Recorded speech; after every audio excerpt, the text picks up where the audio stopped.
I've been wearing the Citizen Promaster Land U822 for the past few days after a long stint with a Mudmaster GWG B1000. So I want to reacquaint myself with all the details of this Promaster Land so that I can make a good comparison between it and the G-Shock Mudmaster. Now, here's the thing. Citizen has released a similar watch, which they call a combination watch, meaning that it has the analog hands and the MIP subdial. So I do want to at least look at that. I may just go to a Citizen dealer in order just to check it out, because that one is a little bit different.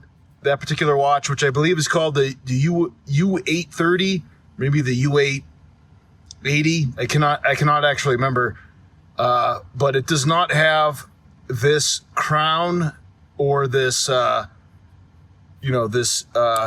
compass inner bezel. Okay, and they've dropped the whole charade on this middle button. So on this next Promaster watch, okay? And so I'll find out more about that particular watch, but I do want to talk a little bit more about the Promaster Land, because a lot of interest in this watch because of how good it looks. And when I first started making videos about this Promaster Land, a lot of guys in the comments are saying that it's too big. I believe that one gentleman called it a hubcap, and it's actually not that big. It's not as big to me, it's not as big as all my other watches. I have to measure it, but it's definitely not as big as you'd think. Just, looking at it close up, like, oh, it takes up the whole screen. But that's because I'm holding it in such a way that the camera is portraying it filling the screen. When I wear it on my wrist, like, I'm not sitting here saying it's a small watch, but it's not as big as you'd think, and do not just discount it as being too big. At least try it on, okay? See if you like it. Now, if you are a big wrister and you want to know about the fit, I do have some problems with, like, when I'm out working, you kind of get, like, a little bit more bloated. I don't know how else to put it, but, you get all sweaty, whatever, and your wrist grows, and you need to move out your watch strap at least one notch, and at that point I'm on the last notch, and then, like, these keepers aren't really holding on to anything. It's a problem that us big wristers have on a lot of watches. Under normal circumstances, if it's cold, if I'm not, like, sweaty or working out or anything, I wear it on notch 2, and at that point both of the keepers go on here. Now that's kind of an esoteric sort of fringe type of problem that us big wristers have. But so I'd say 8.5 inches is the limit. And this band, looks nice, not as comfortable as I'd hope. Now it has these channels that go down the side, which I believe helps a lot with, like sweat. You can see how dirty mine is. But it does leave an imprint. Well, I guess you don't see it now, but it will stamp your wrist with this pattern, okay? And there's an angle to all of these holes that for this tang to go into. And I think this buckle is really cool. I mean, it's kind of corny to go on and on about the buckle, but the way that there's a notch for that tang to fit right in, and so it does not snag on anything. It's a nice touch. The buckle's big. The buckle's a really nice buckle. And I don't know how many of you gentlemen are buying watches based on the buckle, but this Citizen buckle's nice. And a lot of the Citizen watches have buckles like this. And Philip Lahell was saying that even some Bulova have buckles like this. And so I like it. I think it's pretty cool. All right. Now, getting to the watch, I think that's what's the most interesting to everybody. It draws compliments, okay? People think it looks great, and it does look great. That's its number one selling point, is its good looks, okay? It looks very rugged. It has the knurling, okay? All of this button, it's not a crown, it's a button, has knurling, diamond knurling. There's this shroud does not do anything. However, it has knurling, Did I just move it? No, I couldn't have. It's not, doesn't actually screw in like on the Arnie. And you have a little bit of decorative knurling. The knurling's decorative, all right? Speaking of knurling, I just saw a rumor about a G-Shock watch coming out that has knurling on the bezel. And I am really excited for that one, so stay tuned. I'm going to make a preview video about that particular watch. I don't even know what it's called, but I'm calling that, there's two of them. I'm calling them the Sick Puppies because I think they look great. They have an industrial theme, really aggressive styling, and knurling on the bezel. It's a G-Shock watch, two of them coming out, so stay tuned for that one. But anyways, back to the Promaster Land U822. One thing that's kind of germane to some of the topics of discussion have to do with the MIP screen. Now, watch this MIP screen change from an inverted to a positive screen with a press of a button. You see how easy that was? The inversion of an MIP screen happens in software because, as far as I know, each little pixel is a flip-flop circuit. So all you have to do is just, you know, you send to it a charge and it's going to flip-flop, right? And so it's really ridiculous that Casio is selling a whole separate watch for if you want to get a GDB 200 with a positive screen. And that one, I believe, is released now in Japan. We'll talk more about that in another video because it's, you know, this video, the key or the highlight is the Promaster Land. But that's all it takes is just like to totally flip the screen. On an LCD screen, if you want to invert it, you'd have to rotate polarizing film 90 degrees. Not so on an MIP screen. Now, the thing is, I want to make really clear, because a lot of guys ask about this. The default display is inverted on the MIP screen. Okay, so when you press the middle button, it turns positive because this is how you navigate through the different parts of the or the different, I don't even know what they call them, the different modes in Citizen World. I don't know what they're called, but after you select one, let's say you select the timer, press the middle button, you enter into the timer mode, it reverts back to the inverted screen. And by inverted, I mean the background's black and the digits are white. All right. Now, the thing is that, like, as far as I know, there's no way to make it default positive. And I know that so many of you guys want that.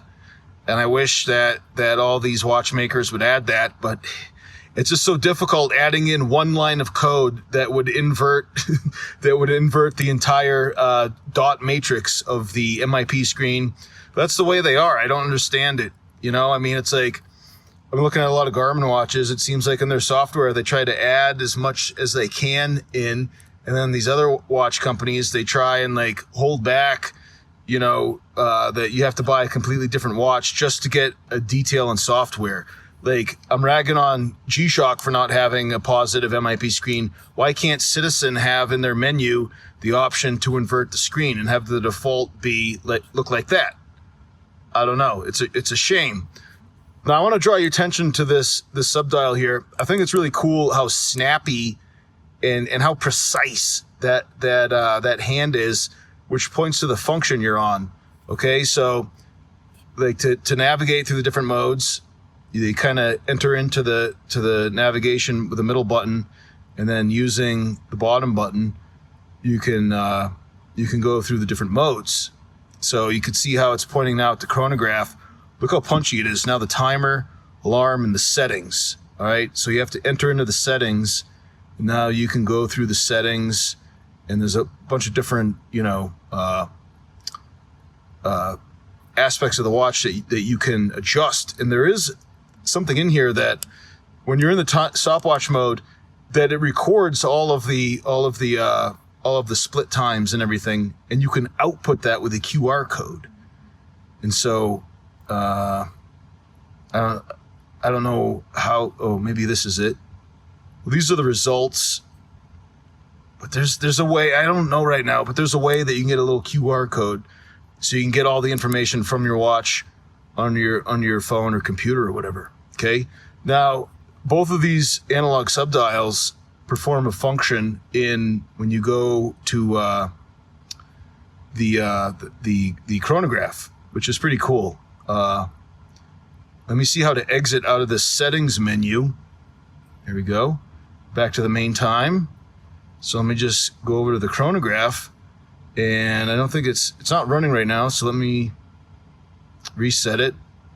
Actually, let me go into the chronograph. See, this is a problem with having to go in and out of menus.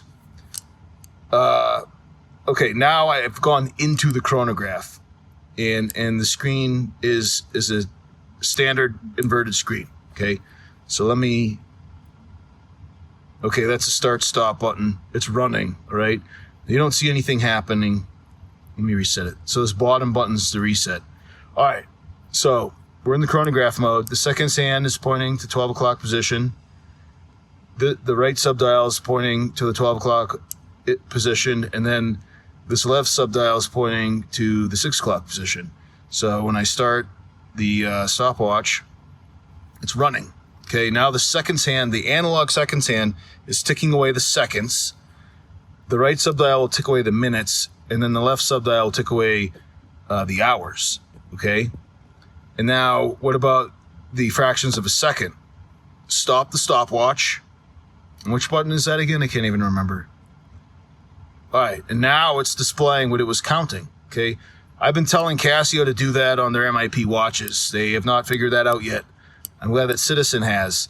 It is recording fractions of a second, but the limitations of the MIP screen won't allow the display of fractions of a second. But when you stop the stopwatch, it will show it to you. Okay. Now let's get this puppy going again. Now, what do you? If you wanted to know what the chronograph is measuring right now, you can hit the split button, and it will display it. Okay. And then it will also record all these splits. If for whatever reason you know recording the time that some events occur, you just keep on pressing the bottom right button, and it will store all of those settings, and then or it'll store all the time measurement, and it will be accessible in the settings. And there is a way to get it from the watch to the phone. Stay tuned. I'll show you in another video exactly how to do that. And we'll look at what type of file it is, download on the computer. I'm not going to do that now. I'm actually on a job. I'm on standby right now. You can see that I am in the big rig. Okay, so got a little bit of standby time on this job, and decided that it was time to talk about the watch I was wearing, which is the Promaster Land. And the thing is that I think I did some damage to these pins, which look really big and beefy. All right, these look like big beefy pins, but I believe that I damaged them. Like they make a lot of noise. Listen, I'm gonna hold this watch right by the phone, right by the microphone. You guys hear that? All I'm doing is like pressing like this, and it's like there's some movement in there, and I don't fault the watch. I mean, I'm a tough tester, so I may have been a little too hard on it. Maybe it's supposed to do this, I don't know, but I think it's noteworthy because the G-Shock, they have the hooded lugs and the hooded lugs on the watch, so there's no articulation on most G-Shock watches, but you don't have to worry as much about pins breaking. And so far, I mean, the actual pins haven't popped off, which is good, but I do think it's noteworthy that my pins are making this noise. And as you guys know, I don't wear watches under normal conditions. Shall we say, how do you say the word abuse? I guess I abuse watches. And, so, but I do want to point that out. And again, I'm not saying it's going to happen to you or it's a problem. I'm just saying that my exceptionally rough usage of the watch has led to this noise being made by the pins. So we'll see what that's all about. Definitely not a problem on the Mudmaster because of all the plastic wings and the big huge screws and the way that the lugs are hooded. Okay. But anyways, that's what's going on my Promaster Land U822. And what else shall we say about this watch? The whiteness of this, of the indices, the numbers, and the hands, it's like whiter than white. When you're in the sun, it's like bleached white. It's like whiter than anybody could ever bleach numbers. It's like stunning. It's stunning to me. Maybe that's because for most of my life I've only worn El Cheapo watches. Maybe this is standard fare among more expensive watches that are normally out of my price range. But the whiteness of the indices, the numbers, and the hands is brilliant in the sun. It's kind of hard to capture on camera. And so right now I'm kind of in the shade. I have the big rig off. I have my truck off and the windows open. And so it's a little bit shady here, and you can see that it's kind of blue. That's because of the Lume, right? The Lume on here is terrific. The Lume, like, when I do, like, give it a shot of light with my flashlight, which, let me get it out. It's a Lenleser W1R. This is held up really well. I mean, it doesn't look like a sturdy flashlight, but it's served me very well. I like it. I just clip it onto my lapel when I'm pre-tripping the truck in the morning.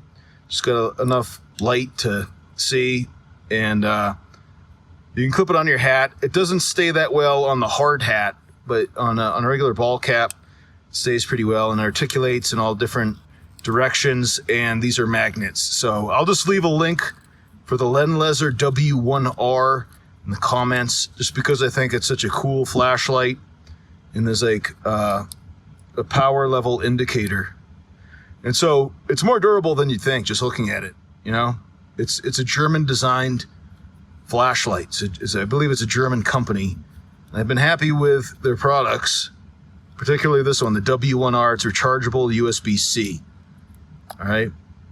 But anyways, you know, it's like perfect for just quickly charging up the Lume on your watch. And even though it's, you know, 4:45 p.m., you could see just how brilliant that Lume is with just one shot of a flashlight. These details of the watch, like the subdial and the Citizen, all that is lumed green, and then the hands and everything are lumed blue. Those details kind of fade away pretty quick, but the Lume on the hands and indices lasts all night. When I give it a shot, you know, just kind of like walking in, you know, to my room and plopping down and going to sleep without charging it, it's still enough Lume on there to read, like just the ambient light charging it up. So, you know, just putting my hand on there, you can kind of see that you're getting some good Lume. And, you know, coming from Casio world, you know, I'm very impressed with the Lume on the Citizen. And it does have a backlight. When you press this, well, you can't be in the timer or the stopwatch. But anyways, enough time has passed that you can see the right subdial is moved, counting out the minutes while the seconds hand still rolls. Can you exit the chronograph? I believe you can. So let me just go to the time to show you that the illumination, it's the bottom right. So the actual like illumination only illuminates the LCD subdial, and it's not that good. One commenter said it's not good on purpose for tactical reasons, but it's like this amber kind of reddish LED that illuminates the subdial, and only the subdial. There's no secondary LED to illuminate the watch face. You have to rely on the Lume to read the analog hands, and if you want to read the subdial, you have to press the button for the backlight. Okay, and so I don't know how important that is to you. And the backlight doesn't come on in the timer or the chronograph, since the button for the backlight has certain functions in other parts of the watch. All right, so I was out for a walk, and it got dark, and I wanted to see how long I've been walking, and realized I couldn't because trying to press the light button just made splits. Or did it split the time? I can't remember which button does what, and it doesn't say. Anyways, it was doing things to the stopwatch rather than illuminating the screen. Okay, so I don't know how important that is to you, but I just wanted you guys to know that. And I know that some of you guys think this watch looks so good that you don't care about those details, and I understand what you're saying, because it does look pretty good. It looks amazing. In fact, my buddy Jeff saw me wearing this watch and he goes, "Hey, is that a Rolex?" And I'm like, "No, it's just a Citizen." He's like, "Wow, what time is it? $10,000? So definitely a really expensive looking watch, but I would strongly suggest to wait till it goes on sale, because the retail price is pretty high. You know, it's especially high for the fact that it doesn't have like the atomic timekeeping and really any extra features. I mean, it's good that it's a basic watch, but I mean, the retail price is kind of a lot for there not being, you know, like the multi-band 6, and the compass is not an actual compass. It's just like you have to you know, use the shadows to line up the compass to get your bearing. Like you have to find another way to get your bearing, and then line up the compass that way. So it's more of a decoration than anything. And then there are watches made by Citizen which do have a compass, and other ones which do have the multi-band 6, which they call atomic time, right? So it's a shame that this watch does not have the atomic time or a compass. I mean, I think that would be great, but I mean, if they did that, if they added that, they'd probably jack up the price even more. So if you want to watch that looks really rugged, you know, Citizen Promaster Land U822, the way to go. Now, how rugged is it actually? You know, I mean, like this pseudo crown, it's not a crown, it's a button. Like, it does have a little bit of protection, but I'd be worried about it getting caught on something. Will it break? I don't know. And the buttons, I guess, are pretty well protected. The screen sapphire, or the crystal sapphire, and it's raised. The bezel is not raised above the sapphire glass, all right? So there are some question marks about its actual durability, but overall, I think it's a very rugged watch. You know, a lot of people ask me, like, for everyday wear, is this or that watch good? Is it rugged? And yeah, for everyday wear, I think that the Promaster is a nice, big, tough watch, and not as big as you might think, and probably not as tough as it looks. I mean, we could find the breaking point of it maybe by smashing the Mudmaster into it. And the Mudmaster has those the raised metal bezel, the crenellated bezel, so it might do damage. You can see that I've already taken some hits. The scratches on the metal, I think that's from changing the serpentine belt on my Ford. I think I made some shorts where I was making some repairs wildly in order to purposefully scuff and bang up the Promaster Land, but you can still see that sapphire glass is not cracked, not shattered, nor scratched, even though the metal is, you know? So we'll compare the Promaster Land to some other G-Shock watches, because some guys have asked me about that. Some pretty wild head-to-heads, you know, like the Gravity Master. Someone asked me between the Promaster and the Gravity Master, so I'll make a video comparing the Promaster Land to the Gravity Master, the GRB 300, and a few other ones. And like I said, we'll try and get our hands on the new Promaster Land, the next iteration, which actually it's not a Promaster Land now that I think about it. I believe it's a Navahawk. So I'm sure that some people have already corrected me in the comments below. There's a new Citizen watch. I guess it's not Citizen Land. It's like Citizen Promaster Navahawk. So if you guys have any questions about the Promaster Land U822, let me know, and we'll address those questions to the best of my ability. Which, let's be honest, is not that good, you know. But you know, you get what you get, and how's that saying go? You get what you get, and you don't get upset. You know, that's what my wife is telling the kids when they don't like, you know, how well the peanut butter and jelly sandwich is made or something like that, you know? It's the same thing with my videos.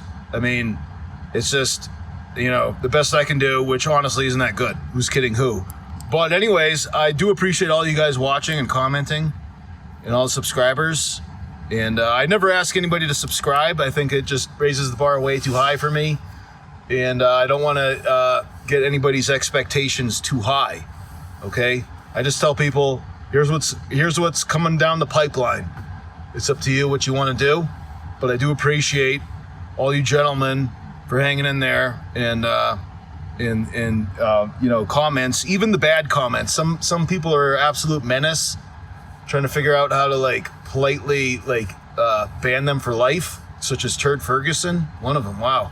How does that guy even allowed onto YouTube? That's, watch out for his comments. I mean, they're like, like Andy followed me on to the Real Ideal podcast, Real Ideal Gear live stream, which I appear on there, you know, with Paul Whaley and Tim Johnson, and everything's going well. And they start cracking up about a comment someone made, and I'm like, who made this comment? And it's Turd Ferguson. I'm like, wow, this guy, like, is he stalking me? Kind of creepy. But anyways, gentlemen, oh, I think that I'm gonna talk to Tim Johnson. We might have another Real Ideal live stream coming up where we talk about the right to repair and also canned fish. Do you guys eat canned fish? And do you believe in the right to repair? Because that will be the topics on the Real Ideal live stream. So I'll let you guys know if we're able to put that together, and you guys can come in, hopefully drowned out Turd Ferguson's comments so that they don't get read on the live stream. Gentlemen, Jesus is the way, the truth, and the life. No man comes to the Father except through him. I'm Jim Kincaid. Thanks for watching.